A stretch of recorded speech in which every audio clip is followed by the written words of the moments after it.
안녕하세요. 풋볼 포레스트입니다. 바로 오늘 있었던 경기죠. 토트넘 하스퍼와 아스톤빌라 간의 2025-26 시즌 프리미어리그 8라운드 경기가 있었습니다. 이번 경기에서 토트넘 하스퍼가 상대한 아스톤빌라는 지난 시즌 프리미어리그에서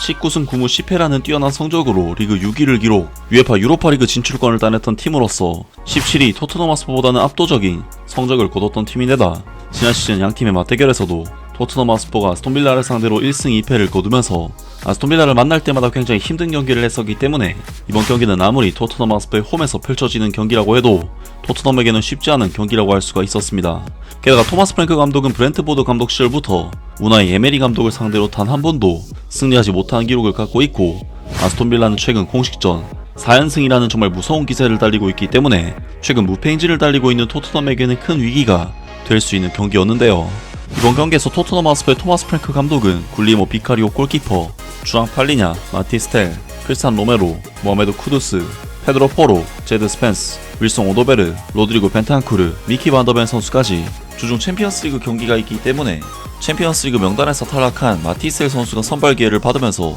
그간 중용됐던 히샬리송 선수가 벤치에 앉았고, 손민 선수의 등번호 7번을 물려받은 사비 시몬스 선수가 볼레이 포지션인 공격형 미드필드 자리에서 기회를 받게 되었으며, 안타깝게도 크리스탄 로메로 선수가 워밍업 도중 근육에 문제가 생기면서 케빈 단소 선수로 대체된 라인업으로 이번 경기에 나섰습니다. 그리고 아스톤빌라에서는 토트넘 하스퍼를 항상 힘들게 만들었던 주축 선수들이 대거 출전하면서 이번 경기에 나섰는데요. 토트넘 하스퍼는 이번 경기에서 아스톤빌라를 상대로 사실 토마스 프랭크 감독의 스타일 자체가 주도권을 가지고 가는 스타일이 아니기도 하고, 토트넘 하스퍼는 아스톤빌라를 만날 때마다 중원 싸움에 있어서는 거의 싸먹히는 듯한 모습을 보였었기 때문에 이번 경기에서도 토트넘 하스퍼는 기본적인 경기 주도권 자체는 아스톤빌라에게 거의 내주는 경기를 했는데, 양팀의 초반 볼 점유율은 토트넘 3대 빌라 7로 큰 차이를 보였습니다. 토트넘 하스퍼는 이번 경기에서 상대가 워낙 강한 전력의 팀인데다 상승세를 타고 있고 상성에 있어서도 밀리는 팀인 만큼 기본적인 전술 베이스는 수비적으로 가져가는 한편, 순간적인 팀 압박과 역습을 통해 공격으로 전환을 시도하는 토마스 프랭크 감독이 이번 시즌 강팀들을 상대할 때마다 보여줬던 똑같은 패턴의 축구로 아스톤빌라를 상대했는데, 토트넘 하스퍼는 마냥 내려앉은 것이 아닌 순간적인 전방 압박을 통해 아스톤빌라를 위협하는 플레이를 보여주기도 했고, 이러한 토트넘 하스퍼의 압박은 경기 초반부터 상당한 효과를 보게 되는데요. 토트넘 하스퍼는 전반전 5분 마티스텔 선수가 순간적인 압박을 통해 수비 위험 지역에서 볼을 뺏어낸 것이 코너킥으로 연결이 되는데, 마티스텔 선수가 만들어낸 이 코너킥 상황의 세컨볼 상황에서 로드리고 벤탄쿠르 선수에게 정말 완벽한 찬스가 찾아왔고, 이것을 벤탄쿠르 선수가 환상적인 발리 슈팅으로 마무리를 지으면서 토트넘 하스퍼는 경기 극초반부터 강적 아스톤빌라를 상대로 리드를 잡는 굉장히 좋은 상황을 만들어냈습니다. 사실 마티스텔 선수는 최근 정말 심각한 부진에 빠지면서 많은 토트넘 하스퍼 팬들의 질타를 받았던 선수지만, 벤탄쿠르 선수의 이번 득점은 마티스텔 선수의 적극적인 압박에 의한 코너킥에서 만들어졌기 때문에 마티스텔 선수의 기여가 큰 득점이었습니다. 그리고 토트넘 하스퍼는 전반전 7분에도 미키 반더벤 선수의 한 번의 롱패스를 모하메드 쿠두스 선수가 뒷공간을 후벼파는 미친 움직임으로 받아낸 뒤 득점을 터뜨렸지만, 아쉽게도 토트넘 하스퍼의 추가 득점은 옵사이드로 인해 무산이 되고 말았는데요. 하지만 토트넘 하스퍼가 아스톤빌라를 만날 때마다 굉장히 힘든 경기를 했었고, 최근 아스톤빌라의 기세가 워낙 좋다는 점을 감안하면 토트넘 하스퍼의 이번 경기 내용은 상당히 좋았다고 할 수가 있었고, 심지어 토트넘 하스퍼가 밀리고 있었던 부분인 중원 싸움에서도 전반전 중반부터 주앙 팔리냐 선수가 거의 지우개급 활약을 펼치면서 토트넘 하스퍼는 경기의 주도권도 슬슬 가져오기 시작했습니다. 주앙 팔리냐 선수는 벤탄쿠르 선수의 득점 장면에서도 헤더로 어시스트를 기록한 선수였기 때문에 이번 경기에서는 정말 베스트급 선수라고 할 수가 있었는데요. 실제로 토트넘 하스퍼는 전반전 초반에는 아스톤빌라에게 볼 점유율 면에서 3대7 정도로 밀리는 수치를 보였지만, 계속해서 볼을 뺏어오는 주앙 팔리냐 선수의 활약 덕분에 전반전이 끝날 시점에는 볼 점유율이 역전이 됐고, 토트넘 하스퍼는 갑작스럽게 경기에 출전한 케빈 단소 선수조차도 도너의 말런 선수를 지워버리는 정말 철벽 수비를 보여주면서 토트넘 하스퍼는 전체적으로 굉장히 안정적인 경기력을 보였습니다.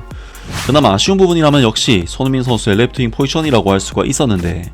이번 경기에서 레프트 윙어로 나선 윌son 오도베르 선수는 이번 경기에서도 볼 간수에 있어서는 괜찮은 움직임을 보였지만 27분 완벽한 오픈 상황에서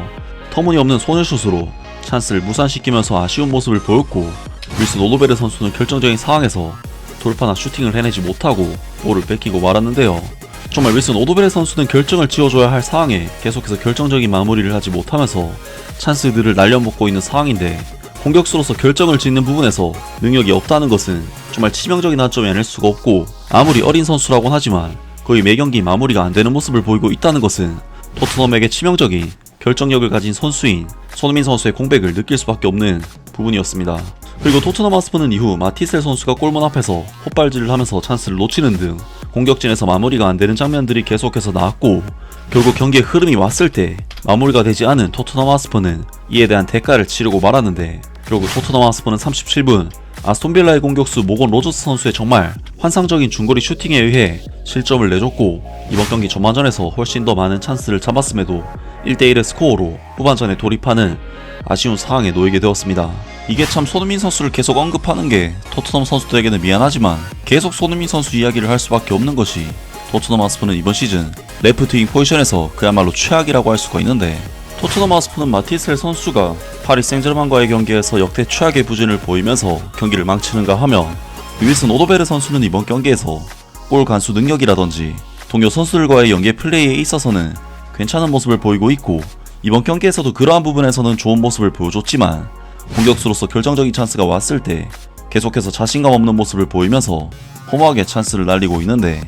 정말 공격수로서 확실한 한방이 없다는 게 윌슨 오도베르 선수에게는 최악의 단점이 아닐까 싶습니다. 정말 토트넘 하스퍼의 경기 초반 플랜 자체는 토마스 프랭크 감독의 전술과 플랜이 잘 먹혀들면서 경기력적으로는 괜찮은 모습을 보였지만, 유독 마무리가 되지 않으면서 경기를 힘들게 가져간 토트넘에게는 다소 억울할 수도 있는 경기 내용이었는데, 53분 전반전에 계속해서 찬스를 날려먹었던 윌슨 오도베르 선수는 또다시 골문 앞에서의 결정적인 슈팅 찬스를 무산시키면서 또다시 득점에 실패했고, 토트넘 하스퍼는 아스톤빌라에 비해 골 기대값이 무려 3배에 육박하는 수치를 보였지만 계속해서 동점 상황이 유지가 되었습니다. 결국 공격진에 대해 심각한 문제를 느꼈던 토마스 프랭크 감독은 히샬리송 선수와 랑달콜로 무하니 선수 등 공격수들을 대거 투입시키면서 승부수를 띄우게 되는데, 토트넘 하스퍼는 교체 전술에도 불구하고 분위기를 전혀 바꾸지 못했고, 오히려 77분 아스톤빌라에 교체 들어온 공격수 에밀리아노 부엔디아 선수에게 역전골을 내주면서 토트넘 하스퍼는 계속해서 부진한 후반전 경기력을 보인 끝에 1대2 패배로 이번 경기를 마무리하게 되었습니다. 정말 이번 경기는 토트넘 하스퍼가 강적인 아스톤빌라를 상대로 나름대로 선전을 펼친 경기였지만, 마무리가 정말 너무나도 되지 않으면서 결과를 가져오지 못한 경기가 되고 말았는데, LAFC에서 최근 최고의 결정력을 보여주고 있는 손흥민 선수의 공백이 너무나도 크게 느껴진 경기였고, 확실한 윙 자원이 없다는 사실이 토트넘 하스퍼를 힘들게 했던 요인이라고 할 수가 있었는데요. 토트넘으로서는 최근 사비 시몬스 선수를 영입하면서 공격을 강화하긴 했지만, 토트넘 하스퍼의 이번 경기 내용은 과연 시몬스 선수 한 명이 추가된다고 해서 크게 달라질 것이 있을까 싶을 정도로 토트넘 하스퍼의 모든 선수들이 1대1 경합에서 밀렸던 정말 좋지 못한 내용의 경기였습니다. 아무튼 이번 영상은 여기까지고요. 저는 다음 영상으로 바로 찾아뵙겠습니다.